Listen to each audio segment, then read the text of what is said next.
আসসালামু আলাইকুম রাহমাতুল্লাহ। সুপ্রিয় বন্ধুরা, আশা করি আপনারা সকলেই ভালো আছেন। প্রিয় দর্শক, পৃথিবীর ইতিহাসে শ্রেষ্ঠ দুটি বিচারের গল্প আপনাদের সাথে শেয়ার করব, যে ঘটনার সাথে সম্পৃক্ত ছিল পৃথিবীর দুইজন নবী। তারা একজন পিতা, অন্যজন পুত্র।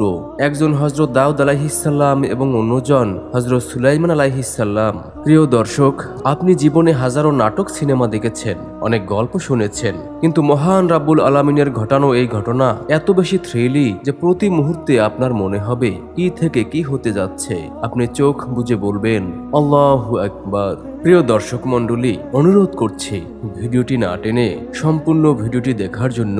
হতে পারে একটি ঘটনা আপনার আমার জীবনকে বদলে দিতে পারে ইনশাআল্লাহ। একদা হযরত দাউদ আলাইহিসসালাম দরবারে উপবিষ্ট ছিলেন। দরবারে তার ছেলে হযরত সুলাইমান আলাইহিসসালামও উপস্থিত ছিলেন। এমন সময় একদল ব্যক্তি উপস্থিত হয়ে হযরত দাউদ আলাইহিসসালামের কাছে অভিযোগ করল যে অমুক গোত্রের বকরির পাল এসে আমাদের সকল ফসল খেয়ে ফেলেছে। আমরা ভীষণ ক্ষতিগ্রস্ত। আমরা এর জন্য বিচার প্রত্যাশী। আপনি এর বিচার করুন। তখন হযরত দাউদ আলাইহিসসালাম লোক পাঠিয়ে তদন্ত করলেন যে ফসলের মালিকদের কি পরিমাণ ক্ষতি হয়েছে। তদন্তকারী এসে জানালো যে যে পরিমাণ ফসল খেয়েছে তা বকরির পালের মূল্যর সমান হবে, অর্থাৎ ক্ষতি বেশ হয়েছে। হযরত দাউদ আলাইহিসসালাম তৎক্ষণাৎ বকরিগুলোকে ক্ষেতের মালিকদেরকে দিয়ে দেওয়ার জন্য ফয়সালা প্রদান করলেন। তার এই বিচার শরীয়তের দৃষ্টিতে ন্যায্যই ছিল, কিন্তু এই বিচারের ফলে বকরির মালিকগণ অতিমাত্রায় ক্ষতিগ্রস্ত হয়ে পড়লেন। হযরত দাউদ আলাইহিসসালামের পুত্র হযরত সুলাইমান আলাইহিসসালাম এ ঘটনা উপলব্ধি করে বললেন, অপর এক ব্যবস্থা করলে খুব ভালো হয় মনে হয়। আপনি কি বলেন পিতা? এবং তাতে কোনো পক্ষেরই তেমন ক্ষতি হয় না। তিনি ব্যবস্থার কথা বললেন যে কিছুদিনের জন্য বকরিগুলোকে ক্ষেতের মালিকদেরকে দিয়ে দেওয়া হোক। এ সময় তারা বকরির দুধ পান করবে এবং বকরির মালিকদেরকে ক্ষেতের ভার অর্পণ করা হোক। সে যথারীতি ক্ষেতে পানি দিবে এবং উহার অন্যান্য তদারকি করবে। অতঃপর ফসলের অবস্থা স্বাভাবিক হলে যে যার মালিকানা বুঝে পাবে।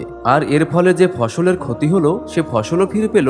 অন্যদিকে যারা বকরি হারাতে বসেছিল তারা তাদের বকরি ফিরে পেল। আর মধ্যবর্তী সময়টাতে ক্ষতিগ্রস্তরা দুধ পান করলো। সুবহানাল্লাহ। এতটা হিকমতপূর্ণ বিচার কার্য দেখে দাউদ আলাইহিসসালাম তার পুত্র সুলাইমান আলাইহিসসালামের উপরে সন্তুষ্ট হলেন। মূলত হযরত দাউদ আলাইহিসসালাম এবং সুলাইমান আলাইহিসসালাম উভয়ই শরীয়তের নিয়ম এবং মাপকাঠি অক্ষুণ্ণ রেখে বিচার কার্য সম্পন্ন করেছিলেন। পবিত্র কোরআনে যার প্রমাণ পাওয়া যায়, সূরা আম্বিয়ায় আল্লাহ তাআলা বলেন, দাউদ এবং সুলাইমান উভয়কে হিকমত দান করেছি। প্রিয় দর্শক, আরও একটি বিস্ময়কর ঘটনা। একদা জৈনিক বৃদ্ধা এক অদ্ভুত বিচার নিয়ে হযরত দাউদ আলাইহিসসালামের দরবারে উপস্থিত হলেন। পৃথিবীর ইতিহাসে এমন বিচার নিয়ে কেউ উপস্থিত হয়েছে কিনা কারো জানা নেই। সেই বৃদ্ধা এসে প্রবাহিত বাতাসের বিরুদ্ধে অভিযোগ করে বলল যে, হে নবী, আমি ভীষণ দারিদ্র একজন ব্যক্তি। আমার ঘরে ছোট ছোট কতিপয় ছেলেমেয়ে রয়েছে। তাদের খাবার জন্য কিছু গম ভেঙে আটা নিয়ে যাচ্ছিলাম। হঠাৎ প্রবল বেগে বাতাস বয়ে আমার আটাগুলো উড়িয়ে নিয়ে গেল। আমার প্রার্থনা এই যে আপনি বাতাসের নিকট থেকে আমার আটাগুলোকে ফিরিয়ে আনুন, অথবা আমি এর একটি ন্যায্য বিচার চাই, নয়তো আমার ছোট ছোট ছেলেমেয়েরা না খেয়ে থাকবে। হযরত দাউদ আলাইহিসসালাম বৃদ্ধার কথা শ্রবণ করলেন এবং বেশ হতবাক হলেন এবং বললেন, ওহে বৃদ্ধা, বাতাসের উপর আমার কোনো অধিকার নেই। আমি কি করে তোমার আটা ফিরিয়ে আনবো? অবশ্য তুমি অভাবগ্রস্ত বিধায় তোমার যে পরিমাণ আটা বাতাস নিয়ে গেছে তার 4 গুণ আটা আমি আমার থেকে তোমাকে দিয়ে দিচ্ছি। তুমি ওগুলো বাড়িতে নিয়ে যাও। বৃদ্ধা হযরত দাউদ আলাইহিসসালামের এমন কথা শুনে খুশির সঙ্গে রাজি হয়ে গেল। হযরত দাউদ আলাইহিসসালাম তাকে প্রতিশ্রুতি অনুযায়ী আটা প্রদান করলেন এবং বৃদ্ধা আটা পেয়ে বাড়ির পথে রওনা হলেন। কিছু দূরে যাওয়ার পর হযরত সুলাইমান আলাইহিসসালামের সাথে তার সাক্ষাৎ হলো। বৃদ্ধাকে জিজ্ঞেস করলেন, ওহে বৃদ্ধা, তুমি যে অভিযোগ নিয়ে বাদশাহের দরবারে গিয়েছিলে, তুমি কি তার বিচার পেয়েছো? বৃদ্ধা বলল, আমি বাতাসের বিরুদ্ধে নালিশ করতে এসেছিলাম, কিন্তু তিনি তার বিচার না করে আমাকে এই আটাগুলো প্রদান করলেন। হযরত সুলাইমান আলাইহিসসালাম বৃদ্ধাকে বললেন, আপনি পুনরায় বাদশাহর দরবারে ফিরে গিয়ে বলুন, আপনি আমার অভিযোগের বিচার করুন যে অভিযোগ আমি দিয়েছি। পরামর্শ মোতাবেক বৃদ্ধা হযরত দাউদ আলাইহিসসালামের দরবারে এসে পুনরায় বিচার প্রত্যাশা করল। বৃদ্ধার এমন কথা শুনে হযরত দাউদ আলাইহিসসালাম বললেন, ওহে বৃদ্ধা, তোমাকে এই পরামর্শ কে দিয়েছে বলতো? আমি তো তোমাকে আমার থেকে 4 গুণ আটা প্রদান করেছি। বৃদ্ধা ভয়ের সঙ্গে বলল, জি, মানে আপনার ছেলে হযরত সুলাইমান আলাইহিস সালাম আমাকে এই কথা শিখিয়ে দিয়েছেন। তখন হযরত সুলাইমান আলাইহিস সালামকে ডেকে পাঠালেন হযরত দাউদ আলাইহিস সালাম। হযরত দাউদ আলাইহিস সালাম বললেন, হে সুলাইমান, তুমি যে বৃদ্ধাকে আমার কাছে ফিরিয়ে দিলে, বলো তো আমি এর বিচার কিভাবে করব? কিভাবে আমি বাতাসকে হাজির করতে পারি? এর বিচার করা কিভাবে সম্ভব? হযরত সুলাইমান আলাইহিস সালাম বললেন, আব্বাজান, আপনি তো কেবল দেশের অধিপতি নন, আপনি আল্লাহর নবীও। আপনার দোয়ায় অবশ্যই বাতাস আপনার নিকট হাজির হতে বাধ্য। আব্বাজান, আমার ভয় হচ্ছে কিয়ামতের দিন বৃদ্ধা যখন আল্লাহর কাছে অভিযোগ দিয়ে বলবে আপনার কাছে সে একটি অভিযোগ নিয়ে এসেছিল কিন্তু আপনি তার বিচার করেননি, তখন আপনি তার দুনিয়াতে অভিযোগের বিচার না করার অপরাধে অপরাধী হবেন। ছেলের কথা শ্রবণ করে হযরত দাউদ আলাইহিস সালাম বাতাসকে হাজির করার জন্য আল্লাহ রাব্বুল আলামিনের দরবারে প্রার্থনা জানালেন।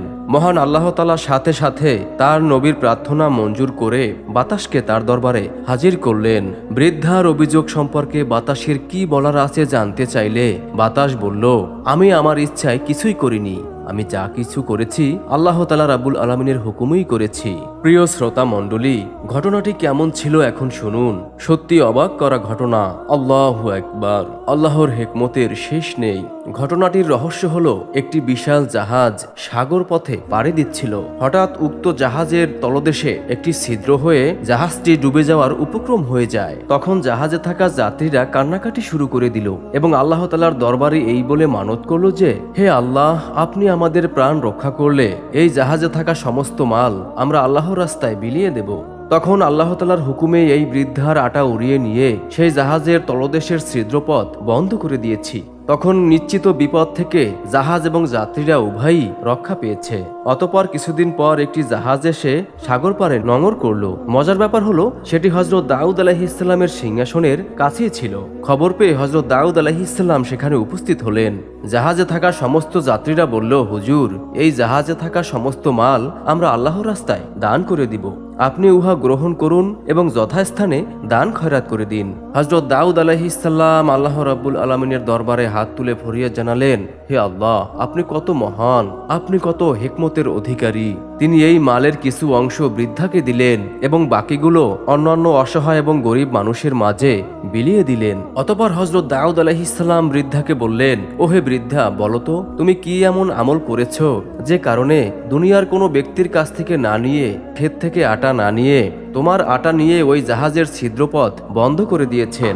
অতঃপর হযরত দাউদ আলাইহিস সালাম বৃদ্ধাকে বললেন, ও হে বৃদ্ধা, তোমার উপর আল্লাহ তাআলা এতটাই সন্তুষ্ট হয়েছেন যে তোমার আটা নিয়ে সেই জাহাজের ছিদ্রপথ বন্ধ করে দিয়েছেন। বৃদ্ধা বলল, হে আল্লাহর নবী, আমি কোনো নেক কাজ করিনি। অবশ্য আমার বাসায় কোনো ভিক্ষুক এলে আমি তাদেরকে খালি হাতে ফিরিয়ে দেই না। প্রয়োজনে আমি নিজে না খেয়ে তাদেরকে খাবার প্রদান করি। সেদিন এক ভিক্ষুক এসে কিছু খাবার চাইল।